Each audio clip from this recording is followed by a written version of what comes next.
faz atividade física sabe da importância de manter o hábito. Já os sedentários não imaginam o quanto a qualidade de vida pode melhorar com os exercícios. E não tem idade para começar, não. Aliás, tem muitos idosos que dão de 10 a 0 nos jovens. A sexta-feira é 13. Deixe essa história de superstição de lado e vamos praticar exercício físico. Mas, para evitar problemas, é melhor ficar longe do gato preto e preferir a companhia de outro animal. Olha aí, o Totó já começou o alongamento. Só que ao contrário do cachorro, a gente não pode iniciar a prática esportiva sem algumas medidas básicas. O indivíduo deve passar por uma avaliação médica, uma avaliação com um profissional de educação física, para que possa ser prescrito a forma com que ele vai executar. Há 1 ano e meio, Ronaldo decidiu correr contra o peso na balança. Nesse tempo, o professor de administração perdeu 15 quilos. Hoje, ele garante que tem uma vida bem melhor. Te dá mais vitalidade, né? Você consegue ter um dia de trabalho melhor, né, quando você pratica o exercício. E quando você não corre, você acaba tendo até sentindo necessidade de correr, né? Então, um dia que é um pouco mais atribulado, que você não consegue vir para o parque correr, acaba sentindo falta. Para a Unesco, a atividade física é um direito de todos e uma necessidade básica. Necessidade que aumenta ainda mais depois dos 60 anos, quando o organismo passa a perder a capacidade de funcionamento. Por isso, é essencial continuar assim, em pleno movimento. Como a dona Grace, que tem 72 anos e esbanja a disposição. Venho para a academia, a hidroginástica que eu faço também, a yoga, a parte de aqui fitness, né? Caminhada, toda atividade é bem-vinda, né? Este casal segue a recomendação e pratica Pilates, técnica que além do condicionamento físico e do alongamento, ainda melhora a postura do corpo. Os benefícios são sentidos no dia a dia dos dois. Nós estamos já há 2 anos e nos sentimos muito bem, as dores de ombro, de perna, eu tinha epicondilite, não podia mais jogar e viemos ao Pilates buscando a cura. O segredo é não parar nunca, né? E a atividade física, nessa idade, a gente precisa mais, de uma maneira mais metódica, não precisa ser exagerado, mas de uma maneira metódica e fazendo vários tipos de atividade.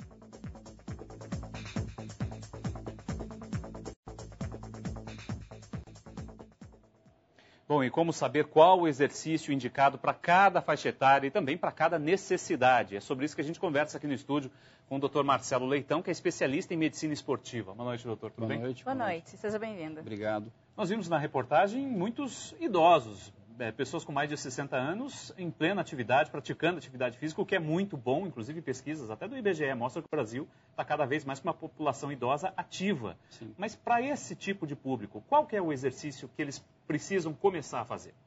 Na verdade, o mais importante, a grande barreira que a gente hoje tem que quebrar é a barreira do sedentarismo. Então, qualquer atividade que a pessoa se propõe a iniciar a fazer, ela é uma boa atividade porque ela vai fazer com que essa pessoa deixe de ser sedentária. É claro que para pessoas de idade mais avançada, atividades de alta intensidade, eventualmente atividades que envolvem contato físico, podem não ser as mais recomendáveis, principalmente para alguém que vai começar o exercício.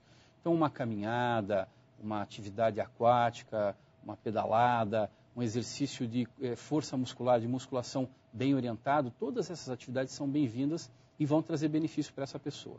Agora, doutora, muitas pessoas que são sedentárias, quando começam a praticar uma atividade física, ficam com o corpo doendo. Isso mostra que realmente o corpo não está funcionando como deveria? Sempre que a gente, mesmo que a gente já esteja ativo e a gente faz uma atividade maior do que aquela que a gente está habituado, o organismo passa por um processo de adaptação, principalmente a musculatura. Então, nos primeiros dias, depois desse aumento de carga, há um pouco de dor muscular, mas essa dor ela desaparece dentro de alguns dias, então ela não deve ser vista como algo que contraindica a pessoa a fazer o exercício ou que desestimula essa pessoa a isso. É diferente daquela dor que você começa um exercício e que começa a aparecer e que persiste por mais do que alguns dias, que daí pode indicar algum problema. Mas a dor que acontece na grande maioria das pessoas que estão paradas e começam é uma dor que passa depois de alguns dias e que vai trazer os benefícios à medida que a pessoa vai continuando a atividade. Agora, na fase de desenvolvimento, por exemplo, dos jovens, pré-adolescentes ou adolescentes, Claro que jovem nessa faixa etária quer fazer luta, quer fazer de tudo um pouco. E os pais, claro que têm um certo receio, têm uma certa preocupação em escolher a atividade física que colabore com o desenvolvimento da criança. Existe alguma que pode, pelo menos, já dar um embasamento, ou já dar um pontapé inicial para isso? Olha, existem alguns trabalhos aí que mostram que atividades de levantamento de peso com grandes cargas talvez não sejam bem recomendadas para crianças em crescimento e desenvolvimento. Então, antes dos 15, 16 anos, né? Mas isso, assim, tem que tomar cuidado para não generalizar. Pode fazer musculação, criança e adolescente? Pode, desde que seja bem orientado, com cargas adequadas para aquela faixa de idade. Então, não é musculação, é proibida para adolescente. Agora, trabalhos de grande hipertrofia, que visem grande aumento de força muscular, para essa idade talvez não sejam a melhor modalidade a ser escolhida. O que a gente procura sempre frisar na criança e no adolescente é que eles façam atividades que envolvam a questão lúdica, a questão do prazer, de criar o hábito da atividade física, sem que se tenha assim, uma preocupação muito grande nessa fase com rendimento esportivo, com resultados esportivos. A questão de treinamento mais específico deve começar a ser mais enfatizada a partir dos 12, 13 anos e mais precocemente do que isso, mais realmente estimular o hábito do exercício. Bom, vamos falar um pouco agora sobre a avaliação física também. A avaliação física é fundamental para evitar qualquer problema na hora do exercício. E para quem gosta de frequentar a academia, por exemplo, a repórter Vanessa Bordim tem dicas importantes para a gente. Está ao vivo numa academia. Tudo bem, Vanessa? Boa noite. Boa noite, Rodrigo. Boa noite, Rodrigo. Boa noite para você que nos assiste. Pois é, a gente está ao vivo aqui numa academia. Nesse momento a academia não está lotada, mas tem algumas pessoas que vieram em plena sexta-feira à noite. E só para você que está em casa ter uma ideia, cerca de 300 pessoas por dia venham para cá, um movimento até de 2.000 pessoas. Eu converso agora com o professor Fabrício Vale. Bom, qual que é a principal recomendação para quem frequenta a academia e quer manter um corpo bacana e cuidar da saúde? A principal recomendação hoje para o aluno que chega na academia é ir direto para a avaliação física. O avaliador físico ele vai recomendar o que é necessário realmente para o objetivo, se é emagrecimento, se é fortalecimento, se é ganho de tônus muscular. E a gente vai precisar saber também, né, lógico, o profissional, se ele não tem algum problema de hipertensão, diabetes, para que a gente possa cuidar melhor do aluno. Tem que seguir essas dicas e não fazer os exercícios por conta, né? De jeito nenhum. Sempre tem que estar procurando ajuda do profissional de educação física, tem que procurar saber se o profissional é qualificado realmente para isso, para poder melhorar a qualidade de vida. E hoje em dia aqui em Curitiba, pelo menos em todas as academias, tem sempre esses profissionais à disposição, né? Sim, todas as academias, né, tem esses profissionais à disposição, profissionais pós-graduados, profissionais habilitados já para poder estar orientando cada aluno. Rapidamente, tem alguma dica para quem, antes de vir para cá, alguma alimentação balanceada, diferente? A dica principal é sempre procurar a ajuda do nutricionista.